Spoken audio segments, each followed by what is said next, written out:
Quero deixar claro, não é uma percepção. Um tribunal que prende governador de estado mostra que isso não é uma federação e mostra que eles estão acima dos governadores dos estados, que aliás deveriam ser julgados pelo STJ e não pelo STF, pela Constituição. O senhor vai manter a sua conta no Twitter? Essa é a sabatina para o ministro Supremo. E depois do Toffoli, assou boi, passou boiado, e a gente tem aí um festival de nomes que não tem notável saber jurídico. Então nós temos ministros do Supremo que são, na verdade, inconstitucionais, porque não cumprem o requisito constitucional do notável saber jurídico. Eles têm que fazer, né, Pavinato? Eles têm que falar a parte de Constituição. Exatamente. Isso aí saiu do eixo, né? Porque hoje não é... Você não acha que é uma mistura ali de poder judiciário? Exato. O que o Alexandre de Moraes fez não existe na lei. Ele pegou a ação, indeferiu de plano e aplicou uma multa de 20 milhões. Então o Alexandre de Moraes, com as bênçãos do STF, ele fraudou a eleição de 2022, sem falar de urna. O processo eleitoral foi fraudado, isso eu não tenho dúvida. Ou você queima todos os livros e apaga todas as publicações de lei, porque basta olhar a lei, tá escrito. Meu amigo, eu não duvido mais de nada, tá bom? Porque o vídeo que você vai assistir agora nada mais é do que o próprio Pavinato falando a respeito da fraude das eleições de 2022 que foram fraudadas por Alexandre de Moraes para colocar aí o presidente Lula como o presidente do Brasil, tá? As urnas foram aí um tipo de trambique feito por trás aí dos bastidores e muitas pessoas ficam com essa dúvida no coração, tá bom? Então, neste vídeo você vai tirar todas as suas dúvidas, porque nós temos aqui um podcast onde o Pavinato tá abrindo o jogo e revelando tudo. E por incrível que pareça, se você não conhece nada a respeito do Lula, o tal do Barba, ele mesmo, aquele camarada que só tem 9 dedos, é isto mesmo, você vai ficar sabendo de tudo sobre a vida do Lula. Pavinato soltou a voz no trombone e colocou aí tudo no seu devido lugar. Fica comigo até o final desse vídeo porque você vai ficar sabendo de tudo, tá bom? Já tem aí algumas informações também a respeito de um emissário que foi enviado da Venezuela para falar a respeito aí dessas partes das urnas aí terem aí um tipo de trambique. Então você vai ficar sabendo dessas informações a partir de agora. Mas antes, eu só vou te pedir uma coisinha que é de graça, você não precisa pagar nada. Deixa o seu like nesse vídeo, tá bom? Se você gosta desse tipo de conteúdo. E se é novo aqui no canal, já se inscreva aqui no nosso canal, tá bom? Então, vamos ao vídeo. Vamos lá. Tudo começa em 2009. Por que 2009? Porque em 2009, pela primeira vez na história do Supremo Tribunal Federal, e um Supremo Tribunal Federal para uma democracia é algo essencial, indispensável, e ele é formado por juristas de notável saber jurídico, e assim sempre o foi. O que é notável saber jurídico? Notável saber jurídico é aquele sujeito que você fala, olha, tá vendo aquele jurista ali? E hoje também há uma vulgarização do termo jurista. Todo mundo que se forma em direito fala que é jurista. Não é. Jurista é aquele que dedica, que devota a sua vida ao estudo do direito. Por exemplo, eu há mais de 2 décadas estudo de direito todo santo dia. Escrevo, debato, etc. Então, o jurista é aquele que devota a sua vida ao estudo do direito e à inovação do direito. Então não é o caso da maioria das pessoas que são profissionais do direito, mas não são juristas. Então o cara de notável saber jurídico, em primeiro lugar, ele é um jurista, ele é um cara que é reconhecidamente, publicamente, se você pergunta para qualquer professor de direito, se você pergunta para qualquer advogado, se você pergunta para qualquer pessoa que tenha um mínimo conhecimento jurídico, você fala, o que você acha daquele cara? Ele conhece muito. Eu posso não gostar dele, mas ele conhece, o cara é bom.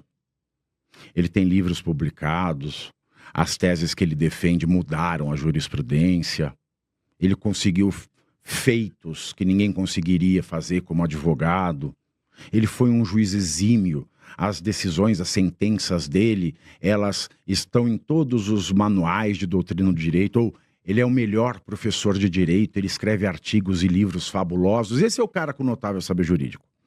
Em 2009, o Lula inovou. Ele nomeou para o STF a primeira pessoa sem notável saber jurídico. E eu ainda ouso dizer que eu nem sei se saber jurídico ele tinha ou tem, que é o Toffoli, o ministro Dias Toffoli. Por que eu digo isso? Ah, mas notável saber jurídico é subjetivo, né? Não é subjetivo. Notável é público e notório. Não pode ser notório só para mim, tem que ser publicamente notório. Essa é a diferença entre notável e notório. E a Constituição, ela faz essa diferença. Para caso de desembargadores do TRF, por exemplo, ela fala de notório, mas para o ministro do Supremo, ela usa notável, porque é público e notório. Toffoli se formou em Direito, não passou em concurso nenhum, tomou pau, nunca escreveu um artigo jurídico, nunca escreveu um livro, não tem uma pós, não tem um mestrado, não tem um doutorado, nunca deu aula em faculdade de Direito e foi nomeado como ministro do Supremo Tribunal Federal. Mas você me pergunta aqui, eu te respondo. Isso é um juiz inválido, inconstitucional, porque é a Constituição que exige que para ser ministro do Supremo, para que ele não perca a supremacia, o cara tem que ter notável saber jurídico. Pensa na lógica das bancas acadêmicas. Quando você vai ser mestre, tem lá uma banca de mestres para te examinar a sua dissertação de mestrado e dizer se você merece o título ou não. Mas não pode ter lá uma pessoa que não seja mestre. Sim. Na sua banca de doutorado, você tem que ter doutores ou catedráticos. Mas você não pode ter uma pessoa sem doutorado para analisar a sua tese de doutorado. E aí você pega um advogado que tenha pós-mestrado, doutorado, livre docência, cátedra numa faculdade, ele escreve uma defesa para ser julgada por alguém que tomou pau em exame para juiz, não tem pós, não tem mestrado, não tem doutorado, não tem livro publicado, não dá aula em lugar nenhum e não tem sequer um artigo de relevância publicado. E como foi parar lá? Você tira a supremacia do Supremo. Porque a supremacia do Supremo é isso. Como foi parar lá? Política. Ele era advogado do Partido dos Trabalhadores, foi alçado a um cargo no governo Lula, e desse cargo do governo Lula, ele foi indicado ao STF, e aí o Senado tem que fazer a sabatina. Desculpa, a sabatina do Senado e nada é a mesma coisa. Uma banca de TCC de uma faculdade de 5ª categoria prestes a ser desqualificada pelo MEC tem mais seriedade do que a sabatina para um ministro do Supremo no Senado. Veja a do Flávio Dino. Nós tínhamos nessa sabatina um sujeito que um dia foi considerado o herói do direito nacional, o Sérgio Moro. Ai, o Sérgio Moro, não, um cara que sabe, é um cara bom, ele é tudo, ele é pá, pá, pá. Vamos ver a pergunta do Sérgio Moro na sabatina para o Flávio Dino.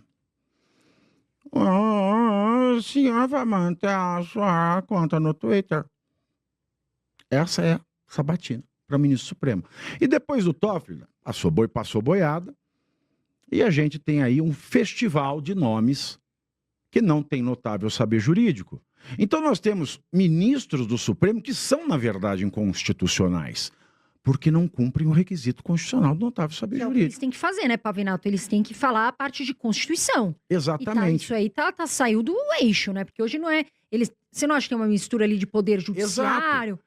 Eu fiz toda essa volta para chegar no Trump, porque hoje nós temos uma corte em que a maioria dela não tem notável saber jurídico e por isso é inconstitucional. Não tendo notável saber jurídico, essas pessoas costumam descontar, porque foram colocadas ali por razões políticas, ideológicas, elas começaram a fazer o que bem entendem, porque acima do Supremo não há nada no Brasil. Então, para onde recorrer? Percebe-se isso mesmo. Aliás, muitas pessoas nunca tinham nem ouvido falar em STF, e de alguns anos para cá, desde a era Bolsonaro, hoje a gente conhece o STF, e que me parece que eles mandam no Brasil. Isso é o que está ficando claro. Eles mandam no Brasil. É o que está ficando claro para o brasileiro, né? Não é uma percepção, essa é uma realidade. Quero deixar claro, não é uma percepção. Um tribunal que prende governador de estado mostra que isso não é uma federação. E mostra que eles estão acima dos governadores dos estados, que, aliás, deveriam ser julgados pelo STJ e não pelo STF, pela Constituição, que determinam políticas de relação entre executivo e legislativo, que passam por cima da imunidade parlamentar, porque imunidade parlamentar, para um parlamentar, é inclusive para ele no exercício da sua função, ele pode até cometer crimes de opinião. É por isso que é imunidade. Senão não seria imunidade. Por que ia falar imunidade? Falar imunidade parlamentar só para falar coisas juridicamente viáveis. Não, imunidade é para isso.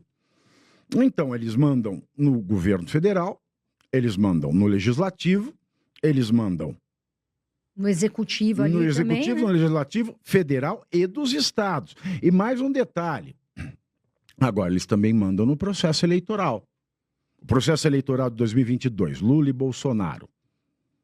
Foi um processo eleitoral transparente? Foi um processo eleitoral constitucional, legal, justo, jurídico? Foi um processo eleitoral democrático? Não. Não foi. Foi fraudado. E eu não vou falar de urna. Porque eu não sou técnico, eu não sei falar de urna. E eu nem chego perto desse assunto porque este tribunal proibiu-nos de falar de urna. Numa democracia você pode falar de tudo. Claro. Que democracia vem do grego, demo, povo, kratos é poder. Então não é governo do povo, pelo povo, não, é poder do povo. E numa democracia representativa, quando você elege alguém para administrar, para legislar, e confia na legislação que estabelece os critérios para a escolha daqueles que vão julgar, que poder sobra ao povo nenhum, já que todo poder emana do povo, poder não é flátula, não é peido. Você escolhe pessoas para legislar, administrar e confia no processo de escolha daqueles que vão julgar. E que poder sobra ao povo? Poder de contestar, o poder de falar.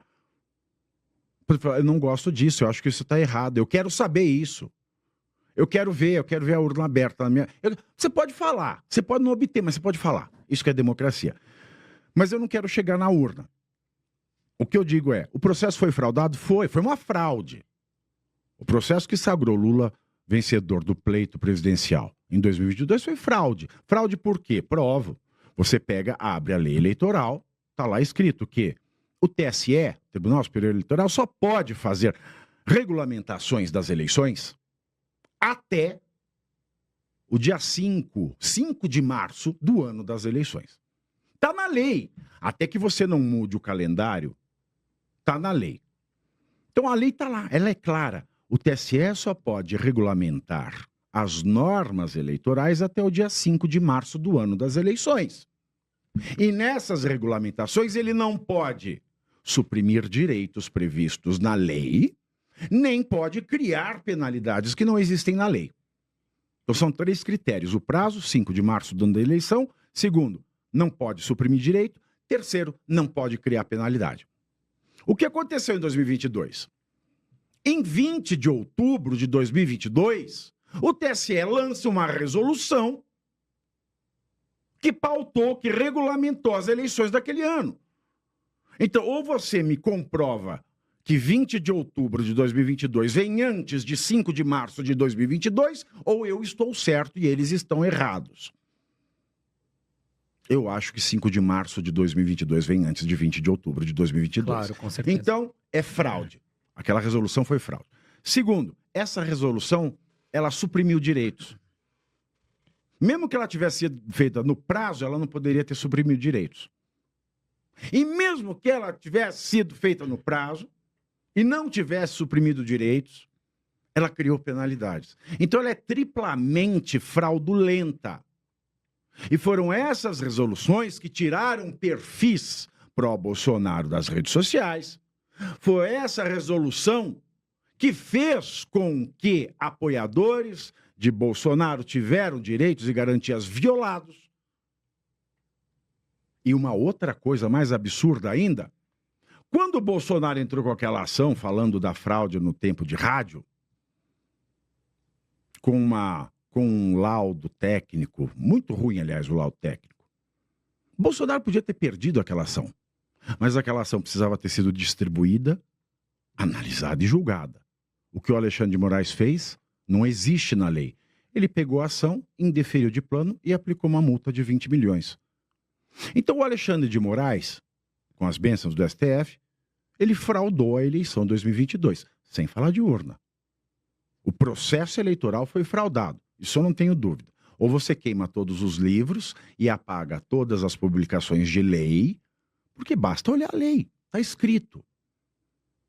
E quando ele fez isso, e se sentiu muito confortável, e quando ele mandou prender em flagrante o Daniel Silveira, veja bem, isso aqui não é uma defesa do que o Daniel Silveira fez. Mas eu estou falando como jurista. Prisão em flagrante por um vídeo na internet. É possível? Não. Flagrante só existe em 3 tipos. O primeiro é o flagrante imediato, o próprio. Quando alguém... Você tá com a arma na mão, eu cheguei e vi você dando tiro com a arma na mão, eu falo, esteja preso. Esteja preso, correto, mas é uma brincadeira. Leva a sério. Então a pessoa vai presa em flagrante. Quando você viu a pessoa fazer pá, com o revólver, saiu correndo, aí começa a perseguição, você pega, é o flagrante, continuado. E tem uma terceira hipótese, que é o flagrante impróprio, que é assim, o cara matou, pá, saiu correndo. Aí chegou a polícia, perguntou para as pessoas, quem matou é assim, assim, ele tem tais características, ele matou com uma arma de fogo. Começa-se uma perseguição e algum tempo depois, pode ser 1, 2 dias depois até, você acha a pessoa dessa descrição com a arma do crime. Você pode prender em flagrante também. No caso do Daniel Silveira, ele fez um vídeo, não sabe se quando, aí ficou o flagrante eterno, que não existe na lei. Quando o Alexandre de Moraes sentou no banheiro, abriu, viu o vídeo e falou, é prisão em flagrante. Mas o crime de ofensa, crime contra a honra, não comporta a modalidade de prisão em flagrante. Então ele errou, porque não há flagrante eterno, não foi nenhuma das 3 hipóteses legais. Errou porque o tipo penal não admite prisão em flagrante. Pessoal, eu tô parando esse vídeo aqui simplesmente para parabenizar aqui o nosso Pavinato, gente. Lembrando, pessoal, que esse vídeo tá vindo lá do canal Sem Mimimi, tá? A Faroeste Brasileira, que é um canal que eu sigo, que eu tenho um carinho muito grande, que inclusive vou estar deixando o link desse canal aqui na descrição do vídeo, tá? Depois você pode estar indo lá no canal do Pavinato e fazendo a sua inscrição e assistindo outros conteúdos que o Pavinato tem postado lá no seu canal. Mas olha, gente, tá de parabéns o Pavinato. Pavinato tem aí cacife, tem bala na agulha para bater de frente com qualquer um dos ministros lá do STF, qualquer político brasileiro, tá, gente? Um homem que tem aí um vasto conhecimento das leis, né, brasileiras, dos códigos penais, em tudo aí ele está informado e tem aí esse conhecimento aí para estar trazendo essas informações para nós. Então, os meus parabéns aqui ao nosso amigo Pavinato. Vamos continuar no vídeo aqui porque tá muito bom esse vídeo, tá? Calúnia, injúria e difamação. E depois porque ele é parlamentar. E os parlamentares consentiram com isso. Aí o STF se sentiu mais forte. Veja, nós conseguimos mandar no legislativo, eles não estão nem aí para a própria imunidade parlamentar, nós mandamos no processo eleitoral e ninguém falou nada. E a partir daí, o STF passou realmente a ser um conselho de ministros como era no Portugal fascista de Salazar. Nós temos um conselho de ministros que manda e desmanda no país. Isso foi acontecendo, teve o 8 de janeiro, se sentiram mais fortes ainda, quase 2.000 prisões em flagrante. Flagrante? Tudo bem, flagrante. Mas em 24 horas tem que ter audiência de custódia. Não teve. Ninguém reclamou. Vamos indo mais a fundo. Porque quando não tem audiência de custódia, qualquer traficante sabe disso, você tem que ser liberado. Então vamos mais a fundo. Agora vamos passar para a prisão preventiva. Por quais motivos? Não tem individuação de conduta, não tem como a gente aplicar os critérios da prisão preventiva, porque eu acho. Foi. O Congresso não falou nada, o Senado não falou nada. E agora estão vindo as condenações. Condenações sem que se observasse o devido processo legal. Repito, eu não estou dizendo que aqui alguém é inocente ou culpado. Mas como qualquer traficante, homicida, estuprador, tem o devido processo legal respeitado, 8 de janeiro não se teve. Aí chega no Elon Musk, que é onde chega o Trump. Elon Musk, quando compra o Twitter, troca o nome para X, se depara com aquele monte de ordem ilegal, inconstitucional, antidemocrática, autoritária, torpe. E ele fala, não vou obedecer isso porque isso é ilegal. Aí é claro que o Supremo, que é um simulacro de Supremo, que de Supremo não tem nada, é Um Supremo sequestrado por atores políticos sem notável saber jurídico. Bom, já que a gente pode fazer o que quer, vamos banir o ex, vamos aplicar multa. Aí sai do Brasil. Ele faz uma outra coisa que não existe na lei. Bom, já que ele saiu do Brasil, vamos bloquear os bens da Starlink. Aí Porque não tinha nada a ver uma coisa com a outra. Por que ele não bloqueou os bens da Ambev para garantir as dívidas da Americanas?